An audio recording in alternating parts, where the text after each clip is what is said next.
सद्गुरू coaching क्लासेसची संचालिका या नात्याने आपल्या सर्वांना विजयादशमीच्या म्हणजेच दसऱ्याच्या खूप खूप शुभेच्छा देऊ इच्छिते.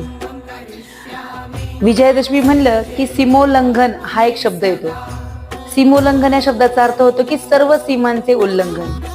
आणि जेव्हा प्रत्येक व्यक्ती प्रत्येक सीमांचं उल्लंघन करून काहीतरी वेगळं करण्याचा प्रयत्न करतो तेव्हा त्याला विजय प्राप्ती नक्कीच होते.